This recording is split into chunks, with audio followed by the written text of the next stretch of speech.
আছো? ভাত খাইছো? কি দিয়ে খাইছো?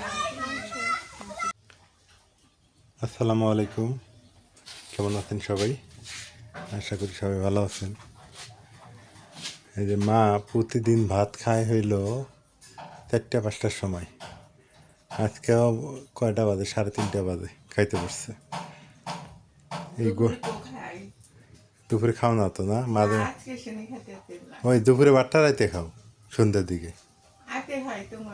হ্যাঁ, তো এইটা অনিয়ম হয়ে গেল না, খাওয়া লাগবে এইভাবে। এইটা এইটা করা যাবো না, এখন থেকে টাইমের খাওয়া টাইমে খাবো, বুঝছো? এটা স্বাস্থ্যের জন্য ভালো আমি মনে করি। আর একটা কথা, নামাজ কিন্তু পড়ো না মেলা দিন থেকে। এখন 9 পাস, নামাজ পড়াই নিব। নামাজ তো আমি বাদ দিই না পড়বে তুলি, কিন্তু ব্যথা হাতে আসবে বেনে ছাপি বেরবে না, বসে থেকে নামাজ পড়া লাগবে তোমার, যেভাবে হোক। বস পারো তো ভাই না, যে ফিরে নিয়ে বসি কোনো কারণেই আল্লাহ দেখবো না, আল্লাহ দেখবো নামাজ পড়ে না কে? দেখতে না তো তাক তো ঠিকই, না খারাপ করলে আল্লাহ তো কিছুই মাপ দেবো না। নামাজ না বললে হইলে বাদ দাও, নামাজটা পড়া, নামাজ পড়ো। আমিও আমিও পড়ি, এখন শুরু করছি, বুঝছো? আমি তো নামাজ পড়তে দিনে, তুমি তো জানো আমি তো আগে থেকে নামাজ পড়ি। এই যে ময়না হয়েছে দিনে কাজের চাপ বেশি বসছে, এখানে ব্যথা রোগের চাপও বেশি বেড়ে গেছে, আর গরম রোদ। আচ্ছা খাও, খাওয়ার সময় তো কথা কওয়া ঠিক না, খাই হলো। মা ঠিকই বলছে, বাহিরে প্রচণ্ড রোদ। এই রোদের কারণে অনেকের শরীর ক্লান্ত হয়ে যাইতেছে, আর বৃষ্টি নেই। আষাঢ় মাস শেষের দিকে, কিন্তু বৃষ্টির কোনো খবর নেই, এই অবস্থা। তো এই যে বৃষ্টি নাই, এই কারণে আমাদের কুমড়া গাছগুলো হইল না, পুঁই শাকগুলোও ঠিক মতো হইতেছে না। আবার এইদিকে আমের মুকুল, এগুলো ঝরে ঝরে যাইতেছে, বৃষ্টি নাই। এই সময় তো বৃষ্টি হওয়ার দরকার। তো যাই হোক, নাজমিন আজকে একটা ভালো কাজ করছে, আমার বলার আগেই হচ্ছে আমার এই যে গেঞ্জিগুলো ধুয়ে দিছে। গোসলের সময় দুইটা ধুয়ে দিলেই হয়। আসলে পুরুষ মানুষ তার পোশাক আশাক ধোয়ার প্রতি আগ্রহ দেখায় না, ছেলে মানুষ আমরা, আমাদের হচ্ছে টাকা ইনকামের ধান্দাটাই বেশি। যারা যাই বলুক, ছেলে মানুষ টাকা ইনকাম করবে, এটাই স্বাভাবিক। আর বাড়ির মহিলা মানুষ এগুলো দেখবে। মাঝে মাঝে রাগ হই নাজমিনের সাথে যে তুমি আমার কাপড় চোপড়গুলো ধুয়ে দাও না। তো যাই হোক, রাগ হওয়ার ফলে এই কাজটা করছে সে।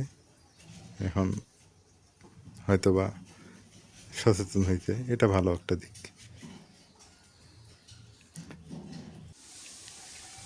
রোদ, এত পরিমাণে রোদ, রোদে ঝলমল করতেছে চারদিক। মেঘ ধরে বৃষ্টি হয় না, বাতাস আছে অবশ্য। আজকে মোটামুটি বাতাস আছে।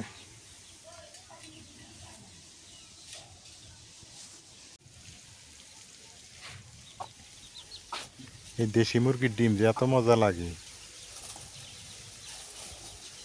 অনেক মজা লাগে এই দেশি মুরগির ডিম।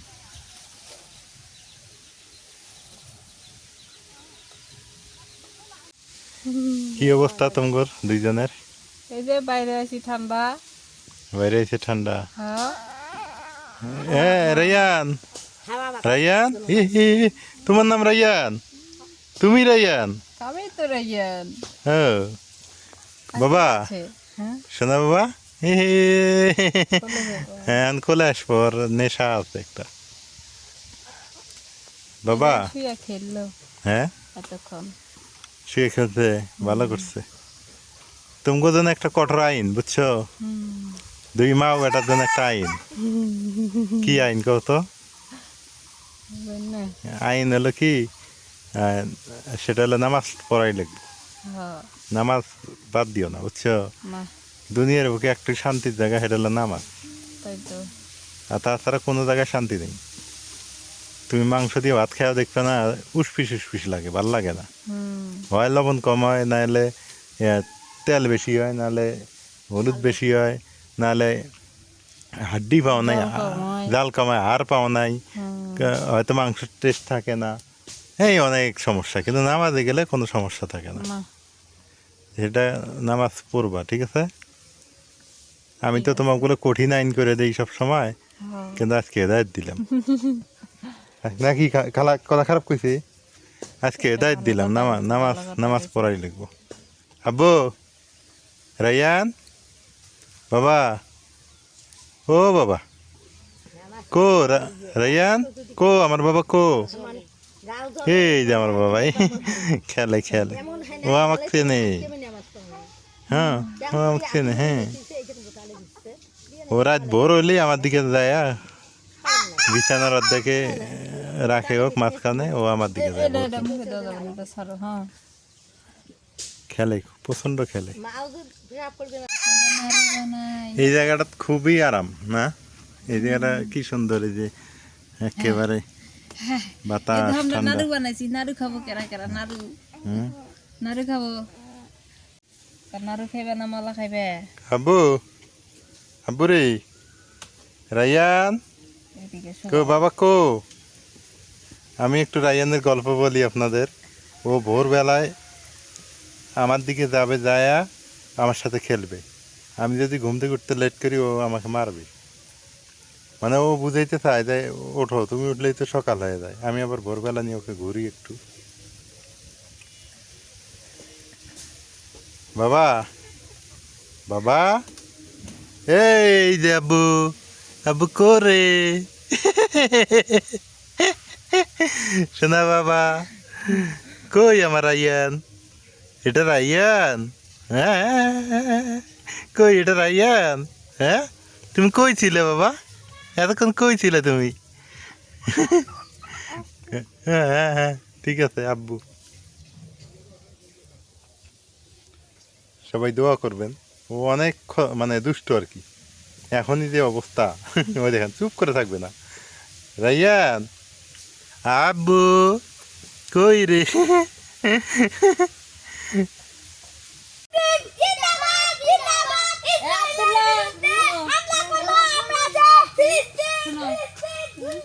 ভালো আছো? খাইছো নাই? কি দিয়ে খাইছো? মাংস দিয়া? তোমার আব্বু চলে গেছে? যায় নাই? এটা থেকে একটা শিক্ষণীয় ব্যাপার আছে। দেখছেন কতটুকু বাচ্চারা কি বলতেছে? হ্যাঁ, ফিলিস্তিন ফিলিস্তিন, ইসরায়েল ভয় করি না, বুলেট বোমা। হ্যাঁ, ইসরায়েলের বিরুদ্ধে কি যেন বললো আর কি। দেখেন কত সুন্দর প্রতিবাদ। এই কলাগুলো একটা ফির মজা কি জানো? এই কলাগুলো নেওয়ার একটা মজা আছে। মানে এইটা হইলো ওই ওই গ্যাস বা ওই যে বড়ি টরি দিয়ে পাকায় নাকি, কীটনাশক দিয়ে, ওগুলো দিয়ে পাকায় না। এ ভাই, এগুলো কি দিয়ে পাকাইছেন? এ ভাই, এগুলো কি দিয়ে পাকাইছেন? পাকাইছেন কি মেডিসিন? খালি খেতা কাটি ঢাকি তো আর বিক্রি করা। ও না, গরমের দিন না, গরমের সময় তো যার সময় মেলা দিন সময় লাগে। দেশি দেশি কলা তো। কলা দেশি না, দেশি কলার স্বাদ মানে স্বাদ আছে, মজা আছে আবার। মলমে আলাদা। আসরের নামাজ শেষ করলাম। আসরের নামাজ পড়ে বাজারে আসছি, তা সুন্দর কলা পাইলাম, কলাগুলো নিলাম। তো এখন কথা হচ্ছে কলাগুলো ভালো তো, কারণ এলাকার কলা, নিজ এলাকার কলা তো, এগুলো হচ্ছে ওই মেডিসিন টেডিসিন দিয়ে পাকায়নি আবার। এই যে এগুলো গাছেরই কলা। গ্রামে এই একটা সুবিধা যে কোনো কেমিক্যাল টেমিক্যাল থাকে না, বা কোনো ঝামেলা নাই। আকাশে মেঘ ধরছে, বৃষ্টি আসবে নাকি? মেঘ ধরছে আকাশে, বৃষ্টি মনে হয় হবেই, কিন্তু হয় না। মেঘ ধরে আকাশে, কিন্তু বৃষ্টি আর হয় না। এই হলো অবস্থা।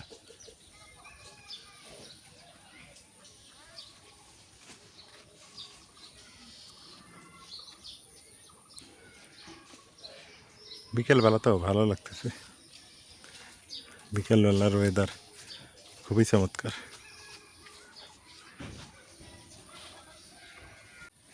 এই যে একটা কুমড়ো দেখা যায়, এটা হচ্ছে ওই যে কুমড়ো বলে না, আরে ভুলে গেলাম যে খায় এগুলা। কিন্তু এই কুমড়া তো খাই, কুমড়া বড়ি, বড়ি, হ্যাঁ বড়ি, যে বড়ি দেয় সেই কুমড়া। এটা কুমড়া বড়ি করে যেটা।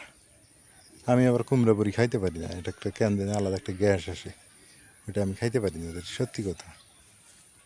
এই জন্য বাড়িতে কুমড়া বড়ি তৈরি করি না। আমরা পারি তৈরি করতে, কিন্তু করি না। আমার কাছে কেন জানি একটা আলাদা সেন্টার করে।